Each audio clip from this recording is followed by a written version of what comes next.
The crowd amassed by the walk signals is now marching down Route 800, apparently advancing on City Hall. When reached for comment, the City Council said that they were definitely at City Hall, ready to receive the concerns of their constituents, and not, say, hiding in a hastily dug hole in Mission Grove Park, keeping as still as possible and breathing through their dirt gills until this all blows over. Incidentally, their comment continued, if you happen to see a conspicuous pile of earth in any parks, maybe just throw some leaves on it or put a bench over it to make it less obvious. No biggie. Just if you get a chance, that'd be cool, the council concluded, their voices noticeably muffled. Fortunately, the effect of the walk signals only reaches those who are looking at one, and I myself... Hey, what?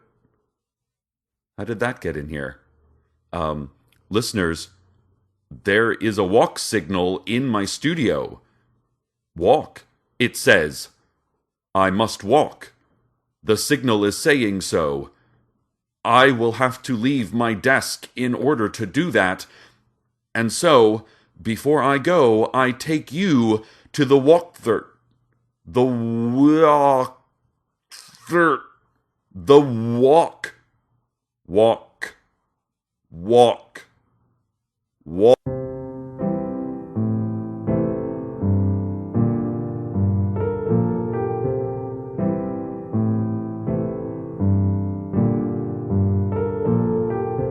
If you're gonna fool around, why don't you keep it out of town? Don't give me all the details I don't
can't seem to get hold of Cecil.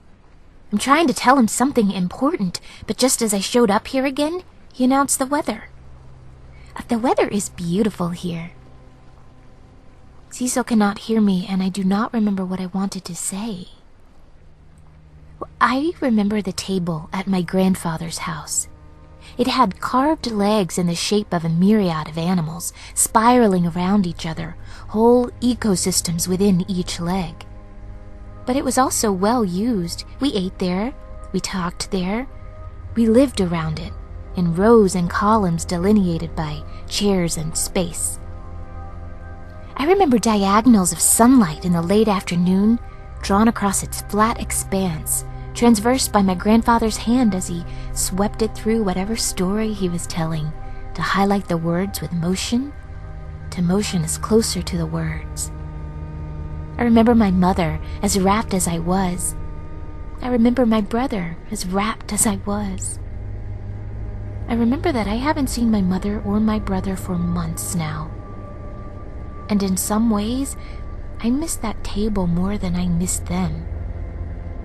We are all of us only one life each, but that table is all of our lives added together, a delicate, tangled problem we never wished to solve. But life solves all our problems against our will. I remember I am Dana, or I am Dana's double. One of us killed the other with the stapler. Even I don't know which one. I have these memories, but memories prove nothing. Experiences also prove nothing. There are many proofs for nothing. It is the concept of which we are most certain. I'm sorry. I'm trying to remember something important and I am failing. My grandfather died a long time ago. A few months ago, I killed my double. These facts have no symmetry. They are disconnected. I must find a way back to you, listeners. I must protect Nightvale and Cecil and my mother and my brother and whoever I am. I must protect them from what is coming, the unraveling of all things. This winding gorge spirals around itself, an empty ecosystem within the mountain. Beyond it, the desert is a flat expanse with diagonals of sunlight traversed by my passing. I am sweeping through my own story, highlighting the words with motion, motioning us closer to the end. This is not what I wanted to tell you. Listeners, look past the things you think you see. Move your head just a touch to the left, a glance in a world of perspectives, and then you might see it, an entire universe in the corner of your eye. I have seen this lighthouse with its red beam rotating out into the desert distance. I have seen the dog park and its infinite, bland secrets. I have seen the settlement in the gorge, and I do not wish to see it again. I have seen Cecil, but I have not seen my mother. I have not seen my brother. Life solves the problems we hope it won't. You may hear from me again. I'm afraid, no, concerned, no, afraid that you will not. I wish I could stay, but the noise of the approaching, whatever it is, has gotten louder, closer. I must go. This is intern Dana. Sister, daughter, or not. Dana with a question mark. This is me, or my double, signing out. I miss you, Nightvale. Goodbye.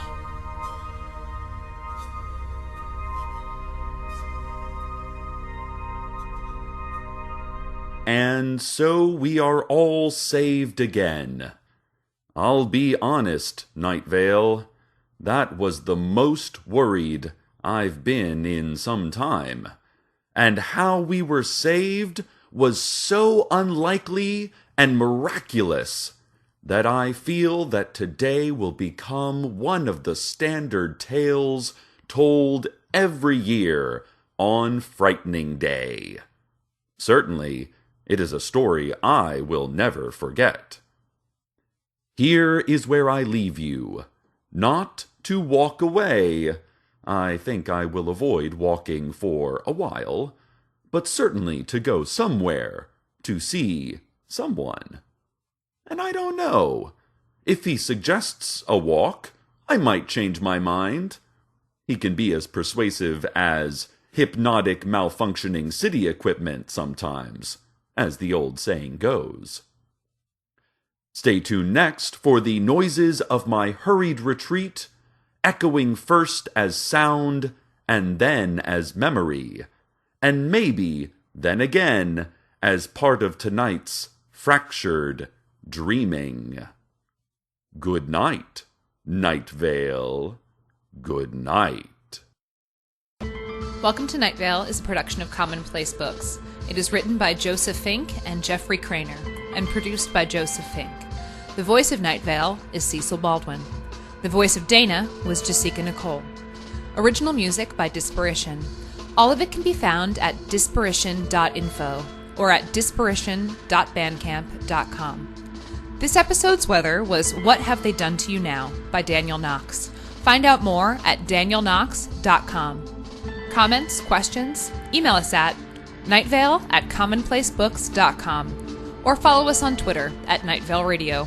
Check out commonplacebooks.com for more information on this show, as well as all sorts of cool Night Vale stuff you can own.